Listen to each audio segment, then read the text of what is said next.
pourquoi certains pays ont une langue qui comporte une sorte de dualité, de division, qui est fondée sur plusieurs langues. À mon avis, une des raisons, paradoxale d'ailleurs, c'est que les groupes ne veulent pas communiquer entre eux. Ma théorie, c'est que par exemple dans le monde maghrébin, le français était utilisé pour que certaines personnes ne comprennent pas. Quand on parlait le français, quand on parlait arabe, on mettait des mots français pour que les gens ne comprennent pas, sauf ceux qui étaient initiés. Et inversement, l'arabe a pu être utilisé dans certaines couches sociales françaises pour les mêmes raisons. Les gens ne comprennent pas. Ça fait barrage. Les mots arabes en français, les mots courants, c'est des mots de l'argot, pour dire les choses comme elles sont.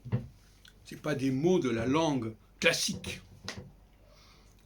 Alors que, précisément, dans le cas du français en anglais, le français représente au contraire quelque part la langue classique, en tout cas la langue de l'élite. Donc c'est pas tout à fait pareil. Mais d'une manière générale, alors que l'argot aujourd'hui en général est compris par tout le monde en France, eh bien à un certain moment, ce n'était pas le cas. Il servait uniquement pour que les truands puissent parler entre eux. Et d'ailleurs, par exemple, l'anglais, dans certaines familles françaises, servait pour que les enfants ne comprennent pas.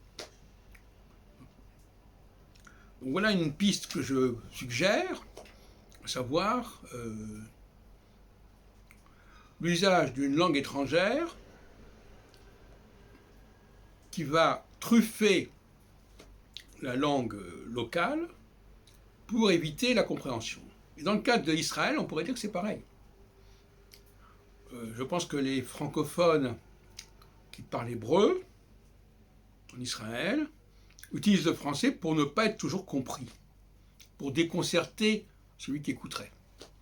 Voilà, c'est une piste que je suggère, qui peut paraître paradoxale, parce que généralement, une langue, ça sert à communiquer, et non pas à ne pas communiquer.